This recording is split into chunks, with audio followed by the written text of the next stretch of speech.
Hello everyone, my name is Avkash, and in this tutorial you are going to learn 5 different aspects specific to Python programming language to achieve 2 big objectives. Our first objective is to learn how to write the effective memory efficient Python code. And second objective is to learn why we are writing such code. Means if we are writing the code, we have to have proper knowledge that why this code is effective so that you can repeat your coding properly and combine these expert level codes together so you could write even better function, method, classes and other Python specific objects. The very first concept we are going to cover how to use all and any keyword. I will show you the better way to use all and any keyword and combine these two keywords with other iterators to write the better effective Python code. The second concept we are going to cover is the how to use keyword enumerate properly. What enumerate does, how does enumerate keyword generate the iterator object for you. Third, we are going to cover the keyword iter and the next. How you could create a generator using iter keyword and how you can access the objects through your generator object which you have just created using iter keyword.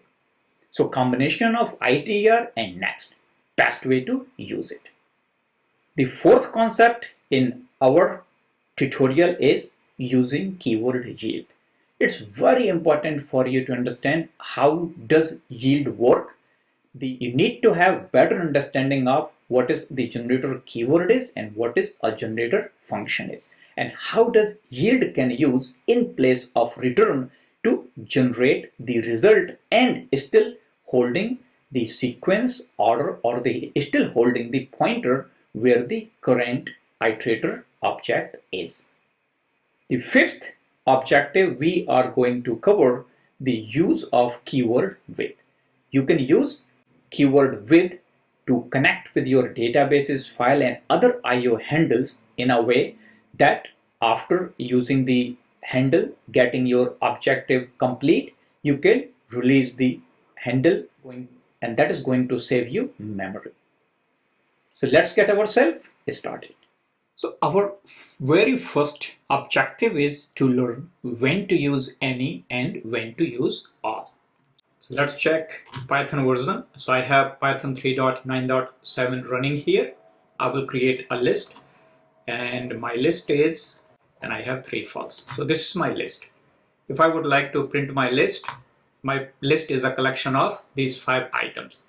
If I would want to check that what is the condition of all the elements in my list, and I can say all my list at this point, just writing this means that are all the values true in this list, which is equal to if I say this and if I say are they true, it has same meaning. If I would say any here, it means any is true here, which is same as if I say any of the value is true or not. If I decide that in this scenario I want to say not any of the value is not true, it's false because I'm using not. And if you look into the any of my list here is true, means at least there is a one item is true, that is true, but not means it's against that and it became false. So you get an idea that using any of any or the all, you can get some of these logics related with the elements whether they are true or not. If you would want to use this thing in a condition, you can say if all in my list are true, because if all elements are true, then you want to say, or you could say are false. So all items, so this is all items are true, and here all items are not true and there may be one or more items as false. That's the best way to say, because not the all items, this is all.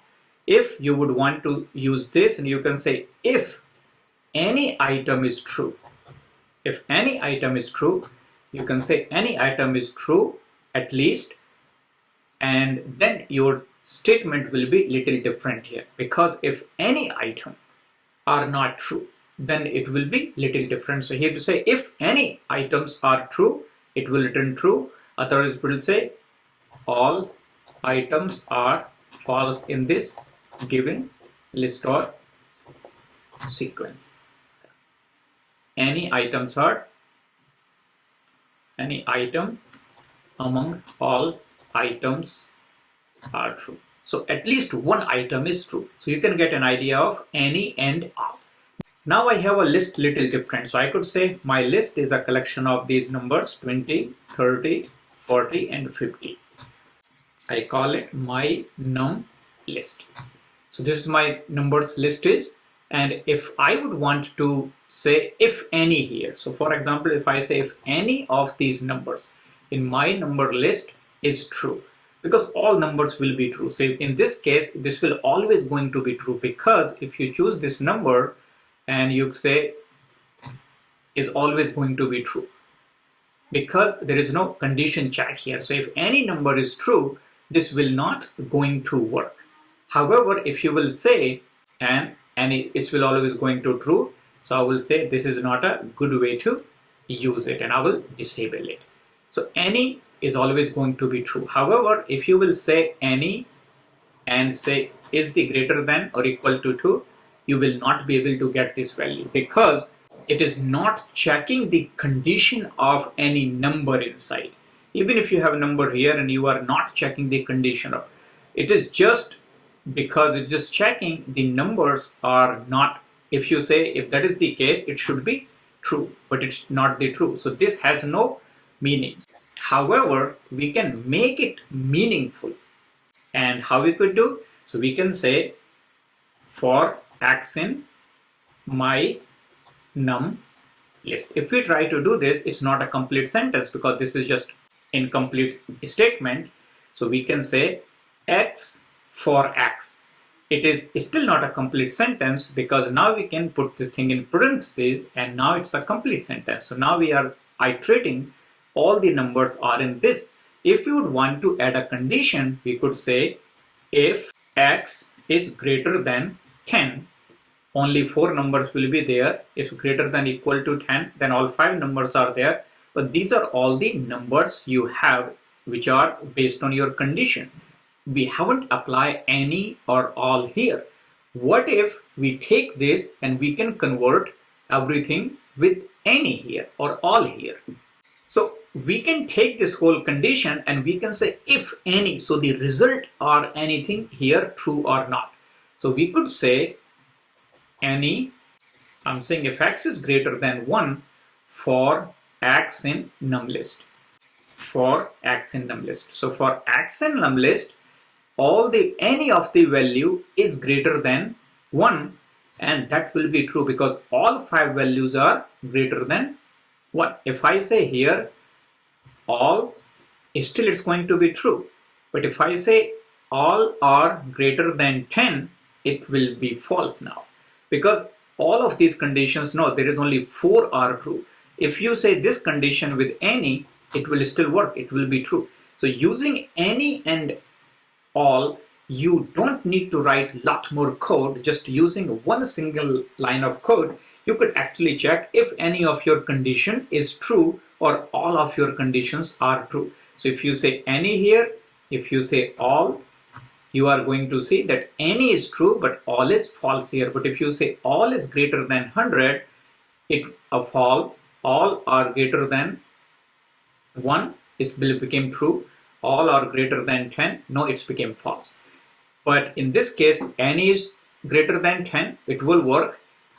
Any is greater than 40, it will, because there is a one number 50. So if I say any is greater than 49, it became true. any is greater than 100, now it's going to be false. So you have better idea at this point that how the any and all can work together with the iteration code, and they are still going to help you. So you can use any and all to check the sequence of items for either all of them are true or the false. So our next item in the list is how to enumerate with index. So let's have a list again. So I have a list which is a collection of these. So I have these items. If I would want to iterate them using for I in my list, print I, pretty much everybody is going to do this way and all the values are going to be printed here. If I would want to get the index here and I say what if I would like to say index I, it is not going to do because the iteration of this my list does not give us the iterator. It just gives the value for us. So if we would want to enumerate it, we could actually use this and we can say let's use the enumeration here. I can say enumerate my list and here I have I can also get the index here. Now I'm getting index and I. So just using the enumeration, we are able to get index and I. So what is this enumerate? So what we could do, let's check the enumerate. This is the enumerate type object. If we would want to get these values directly from enumerate, we can say enum list is equal to enumerate of this. If we say enum, this is enumerator. However, if you say for I in enum list, print I, as you see here, it's a tuple.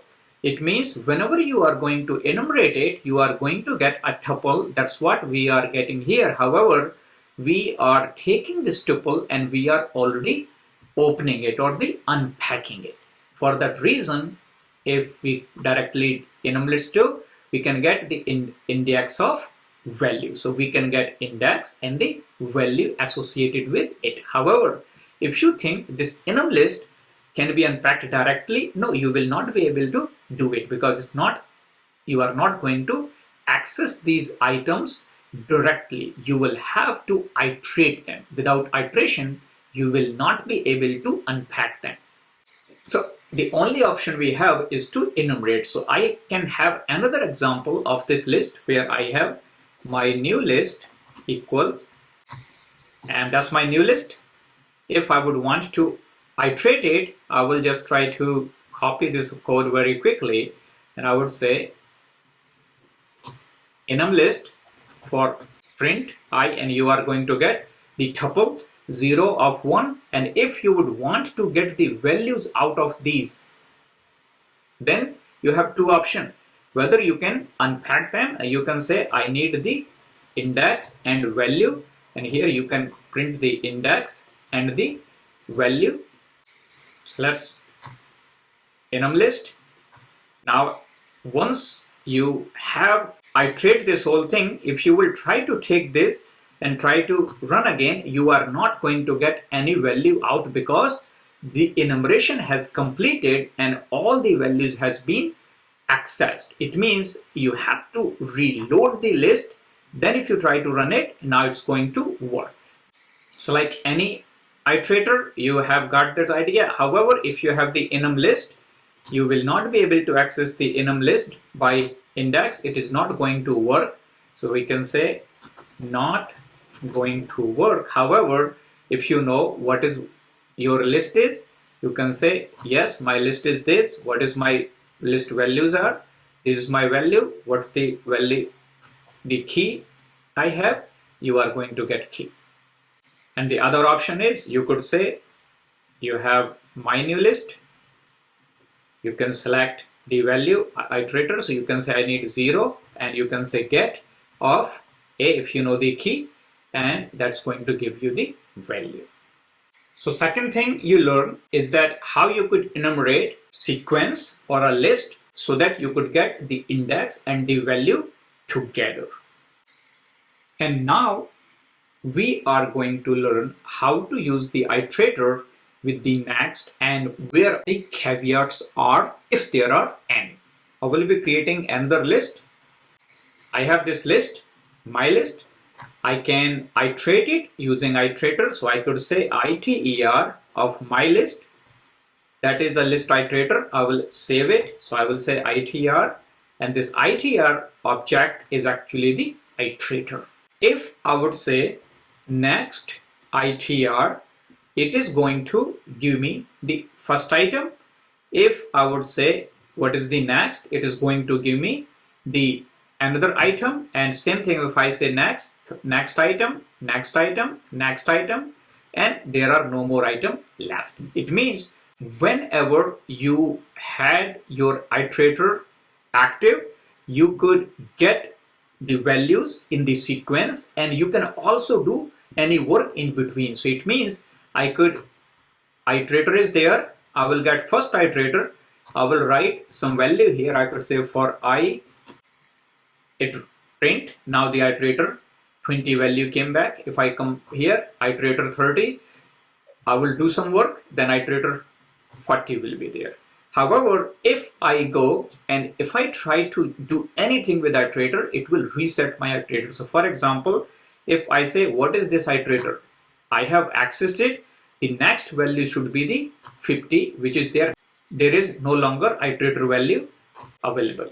Another example, you could say that let's set up the iterator, and I will try to print 1, I will try to print 2, and I can say for I in iter print I, and if you remember, 2 iterators has been already exhausted, remaining 3 iterator has been printed. If I come back, reset my iterator to complete, if I run this again, now it's going to print the all iterator. It means depending on how you are going to use the iterator, the next actually remember that where is the current pointer in the sequence to render or the result the next item in the sequence. One more example of these iterators we could see is that setting up the iterator. Now if you will say what is the length of your iterator, as you see here, it is not giving the length of our iterator because that length is no longer available, or the length is no longer the part of this list iterator type. So if you would want to get the length of iterator, the way you are going to get is that, because this is a list, so you could say the list of iterator, and these are all the value. It means we have already exhausted the iterator, means give me the next of iterator, you will not get anything because just calling this list iterator, we have exhausted the iterator. So let me reset again. Now I would say the length of this iterator is length of list of iter. It will give us 5 value, but if we come back here and try to say what is the next value, that is gone because just calling this has been exhausted your iterator. So what I want you to learn here is that whether and how you are going to use your iterator with this iter and the next concept, you are going to be very careful then when you are making either length of list call or you are just rendering all the items in this in your sequence. In any scenario, your list or your sequence iterator will be exhausted. It means there will be no more value left to render when you are going to make the next call. So what if you would want to use length and you want to get all the value? There is all the values in your sequence. The easiest method you could do is that you select your new iterator. You could say for I in length of the list of the iter. So you are saying for length of the list of the iter, and then you are making that to a range. So now you can get 1, 2, 3, 4, 5 the number of values we have, and we can say print of the I here. And at this point you will get the I, which is the index here, 1, 2, 3, 4, 5, and you can also get the value from those items. And if you would want your index and value together, then you have already just completed the enumerate section, so you could get the enumerate also. So this Jupyter notebook was all about how you could use the iter with next and where the caveats are, so you could make sure you are doing it correctly. So a couple of things to remember with iter. It's tricky to use because it's a generator. It's not the regular iterator, and you have to have clear understanding. Iterator versus generator. Iter, it keeps tracks of all the item access in the sequence of the list. We have already seen it. Once there is no items left, your index will become back to 0, and it will not render any value when you are going to call next. The next in our line to understand is yield, and we are going to learn how we could use yield effectively. So let's create a list, and our list will be, so my list is collection of 1. Looking into the list, you could see that this list is actually a collection of x to the power cube. It means if x is equal to 1 to 5, you are going to get this number. So mathematically, if we would want to create this list, my list is equal to, for x in range 5, and if you look into this way, it's going to get us a x here. So let's start with this one, and if we try to print this list, it's going to get 1 2 3 4 5. But if I say x to the times x times x, we do this thing, and that is what we got this list. We have 0, we can add this to 6. So that's got our list. If we do not want 0 from here, because we already have the range here, we could add a condition x for x in range if x is greater than 0. And now you have removed the 0 from it. So this is what our mathematical list, which is created on the demand. And when this ran, it already processed in memory, and all those values are stored in this mylist object. Now if you would want to print this list, you can say for I in mylist print I, and that is going to print all the numbers from the list. Now if we would want to use a generator with this, we could actually use a generator where we can take this mathematical function and we call it my generator equals generator. So the difference here is that here, as you could see, that these square bracket versus these parentheses, and this my generator is the generator here. So this is the generator object, and here the my list object is a list. And if you would want to get the values out from it, you can say for I in my generator print of I, and that is going to print the value.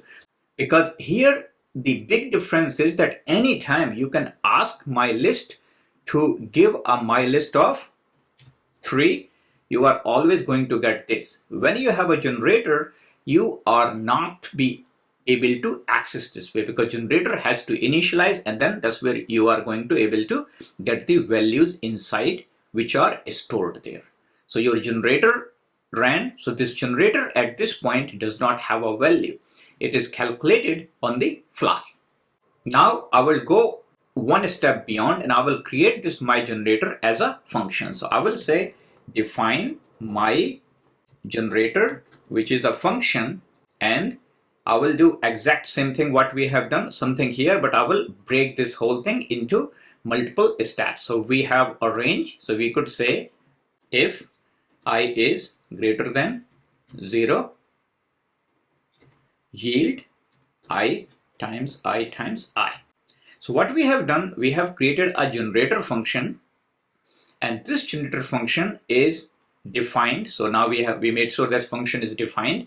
Now we will create the my generator here. So I will just call it my generator func. I will not call it completely, so equals to my generator function. Now if we try to know what this my generator is, it is a type of my generator function. So the difference here between that, this is a generator object when we have ran this thing. So this is the built-in generator object.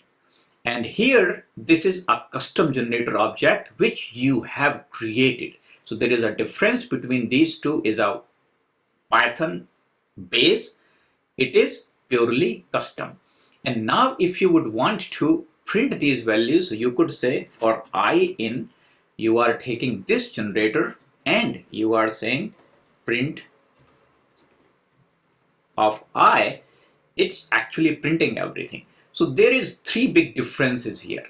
If you have list is already pre-calculated. It means, what if you have 10,000 of these values?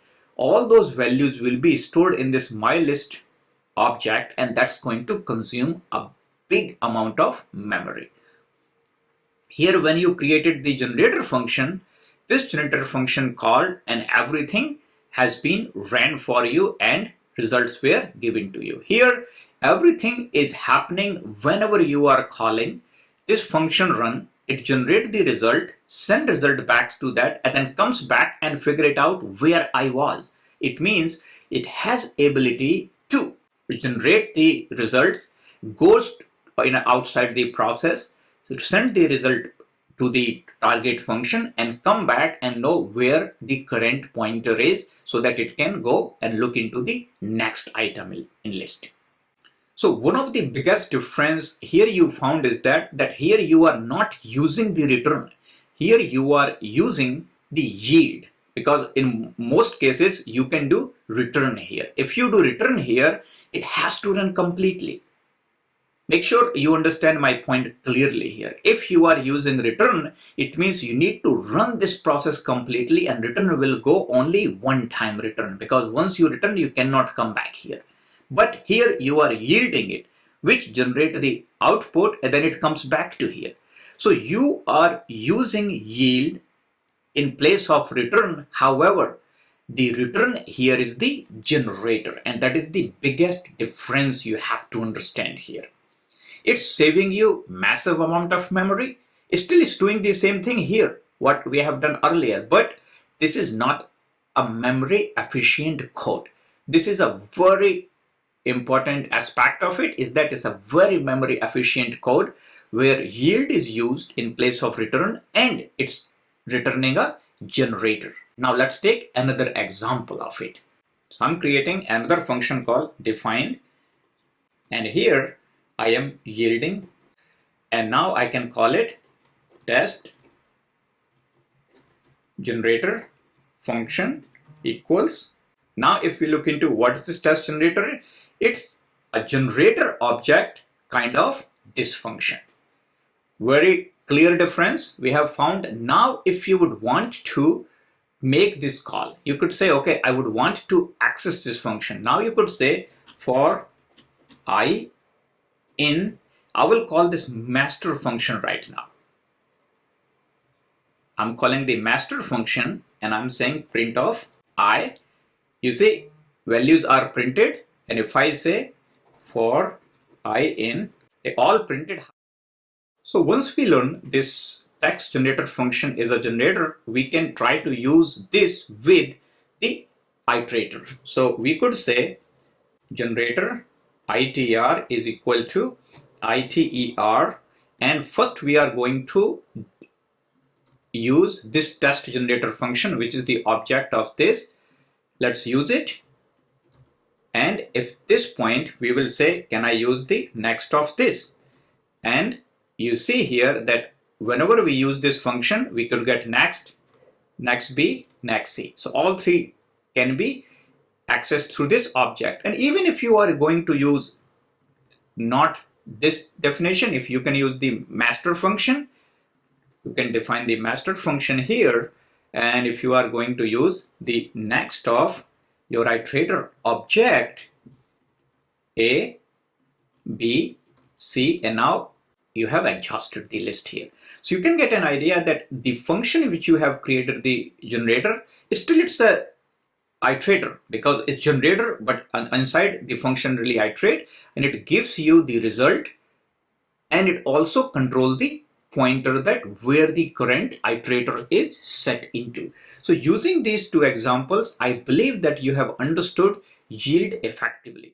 So when you are using the generator with yield, you are using in place of return. However, you are returning the result to the caller and you still have the knowledge about where the current pointer exists in terms of our given range. So yield is a keyword which can be used in place of return. However, it's returning the generator. You can use yield with the custom iterator. And when you are using custom iterator, you can make sure you understand that it's using a function, not with a list. You can also understand that yield statement suspends the function execution, sends a value back to the caller, but it retains enough state to enable the function to resume where it left off. So this statement is exactly we have understood here, that when you are making a call, it returns the value and it comes back to here. Or we have used the same function here when it yields the value and it comes back and knows that where I am in my list. And when it's resumed, it knows back to where it has been stand still. So that's what we have learned about yield. Now we can go and look into our next item in list. So the next item in our list is to use keyword with, and how to use keyword with files and databases effectively. So let's set up a file name. So I already have this file stored in my local file system, and we can validate this file using the pipe command lah and file name. So because it's a variable, so we are using $, and you could see this is a file exist which is 437 byte. Now using a file handle, we could read it. File handle is equal to open the file, and here we are going to use this file name variable, and then the file data will be the reading of the file handle dot read.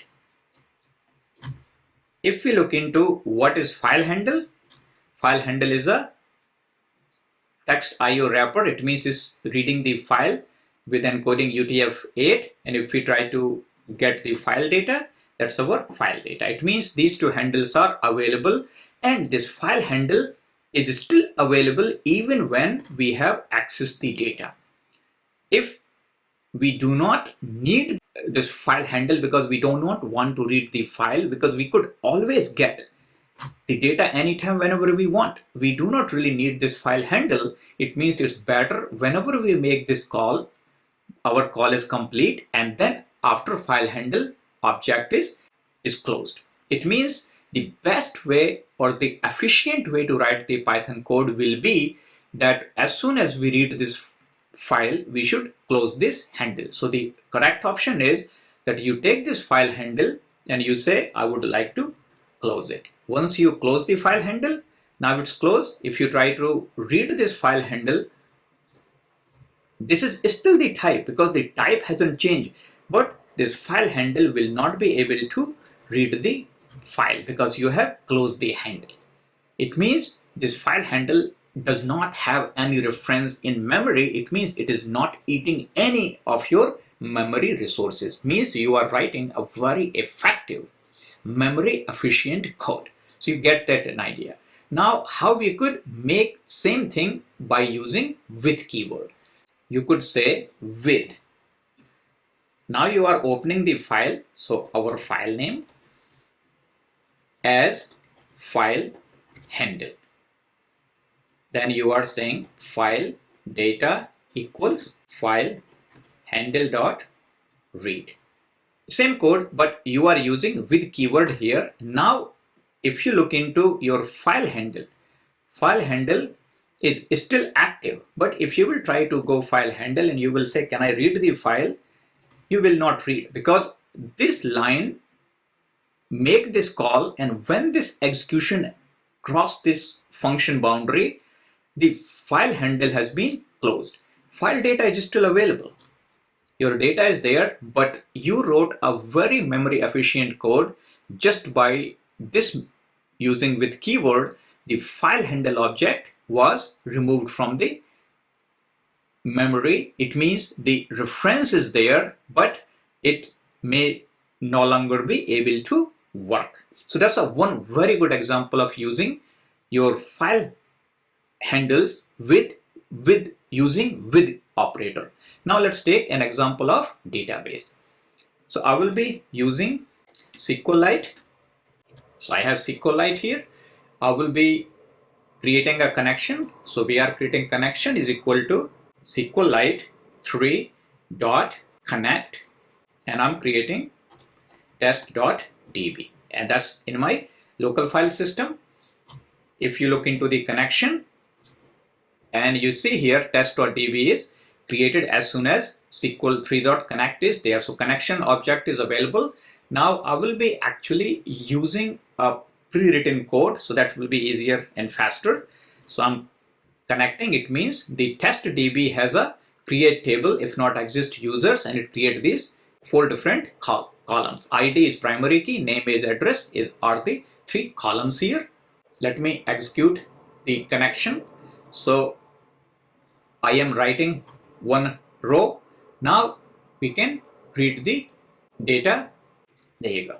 So very quick code. We created a connection object, created a table, insert a record, and now we are rendering the result back. If we look into our connection, that's our connection object. And if you would want to check what is the status of this connection, usually as long as you could make a call, so you can always use in the try catch method. So you could say, oh, I want to use this call. You could say try. Now you are making a call here. So with try, you are using exception, or you can say closed. If you are making this call, you are still getting the result back. Your connection is there. I would say connection dot.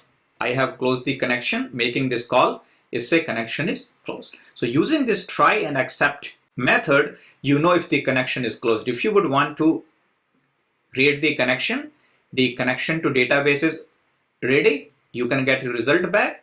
Your connection is still active, but if you close your connection here, you no longer be able to connect your database. So this is the way you have seen creating the SQL database connection or any database connection and access as applicable. Now we are going to use this whole thing with the with keyword. So I'm using a pre-created code. Exactly everything here. Our connection is connection X. I just wanted to make sure you understand this is a different connection. Here we are connecting, and as you see here that as soon as I'm saying connection dot close, it's already say that at this line connection cannot operate on a closed database. It means as soon as this connection was created, cursor, actually the object which executed this SQL statement, we got row value from cursor and we could print the value, and connection S is already closed. If we comment this line, run again, we have got our object. It means what our objective was, it has already been achieved and we don't really need to close the connection. However, if you take this connection object, you say what it is, still it's a SQL 3 connection.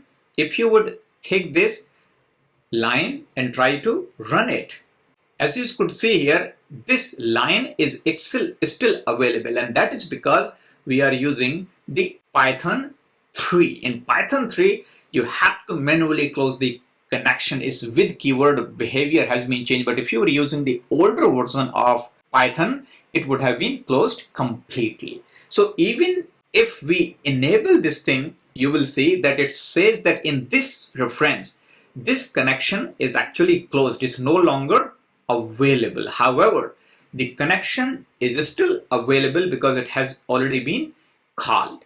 So one option for you is take this connection X and you will say, I would like to close it. The connection is closed now. Now, if you take this code and run, now you will not be able to make it work because you have intentionally closed it. So there are 2 key things we could learn with keyword with. First, we can effectively manage the connection with files and databases where we do not want to access the connection handle after these resources are used. And that's much more effective way to write the better Python code where we are using our memory much more effectively. The Jupyter notebooks related to this particular tutorials are available in this Python tutorials folder at Python project repo. This notebook folder has all these Jupyter notebooks which we have covered just now. So that's all I had for you in this tutorial. I hope you have enjoyed the content in my video. If you have liked it, please do share it. Please subscribe my channel and also comment your feedback or any suggestions you have. I do appreciate your time and I'm looking forward to see you in my next video. Until then, please be good and do good. Thank you.